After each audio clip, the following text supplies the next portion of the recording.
on the far right, over here on the east side. Yeah,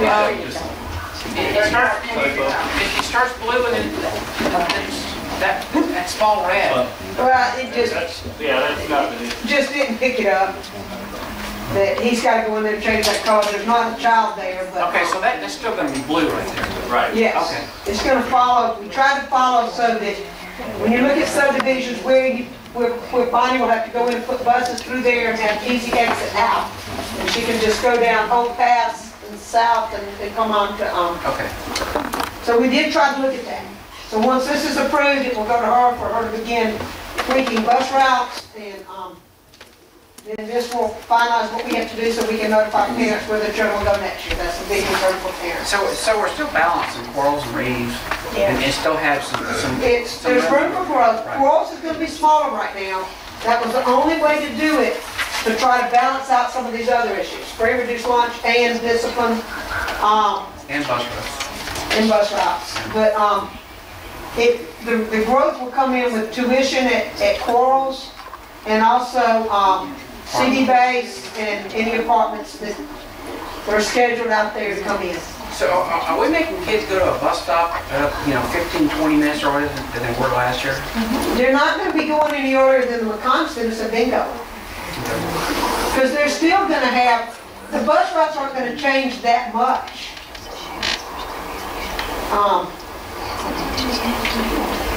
You know?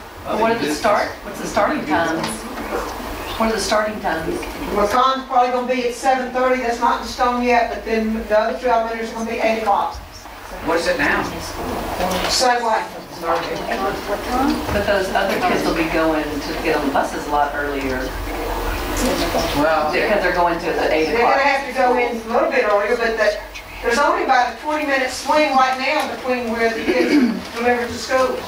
They're waiting at 7:15 at the 2K3s, and I think it's 6:45 to 6:50. They can get to the Harp McCon at about 6:50 or so, then go straight over to the other two schools and drop off children, then run the 7 through 12 route.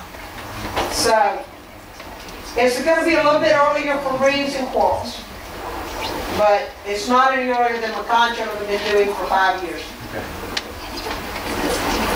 I remember the younger kids, K through 3 or K through 4, are going to be started a little bit earlier. Do we have any kids who are going to be on the bus, any real parents and others? Well, they're all going to get on at the same time. They'll just drop off first at the 4th through 6th grade school. They'll drop off right after that at Quarles within about 2 minutes, and then less than 10 minutes later at Reeves. So in that length of time that it takes to go from McCon to Reeves, yes, they're on there longer.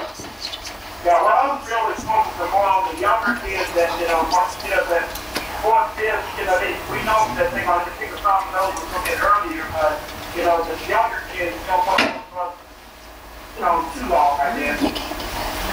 So I don't know. There's no other way to do it without running separate routes, and you don't want to do that. That's an added expenditure. In a town this size, places all over are cutting and routes and, adding numbers and that kind of stuff. You really won't know the full impacts until you actually implement it and go through a few weeks and take a tweak in here or there. We've given, we've done a lot of work on it to get it as even as we can get it. We won't know till school actually starts. Yeah. We can come pretty close, we think. Now, this doesn't include every summer. We have a lot of students that move out, people that move in. We can't account for that. We can't account for kindergarten numbers. Mr. Hanley, what are some of the variables that you try to put into this factor? Like what areas that we're not going to develop, or areas that we're going to develop, and things like that? Basically, you're taking the existing population, and the first thing you got to look at is distribution by grade. So that because if you don't balance that out, then you're going to have 6 third grade teachers at one school, only 3 at another, and the 3 is going to grow to 3.5, and how's that going to fit? Okay? So you try to balance that. Yes, that's the first thing we did. But then in looking at that, you've got to balance. You don't want to create an affluent school and a poverty school. Exactly. We don't want a school that's 75% free-reduced lunch and the other school at 25%. That's just, You want to figure out some way to do 50-50. right. We got as close as we could get to that. And there was a big increase in Reeves free reduced lunch from 41% to 50%. Because next year what we proposed to you was Title I picking up assistants for first grade and second grade. And say after next year Title pays for that. After next year, Reeves is no longer a Title school because they dropped below 40%. And you can't pay for those assistants there. You couldn't pick that up with district money at that point because you're supplanting. So it's important that both of the K through 3s remain Title schools so that they have even, you know, that the money follows the child. So Quarles has 182 free reduced lunch. Reeves has 174. That's pretty close. That's good. James, I was just kind of amazed when I first looked at the map, how much more area, you know, that Quarles was taking That up. area at this time hasn't grown. And, you know, plus where Quarles at one time was the largest elementary, then McCon became the largest.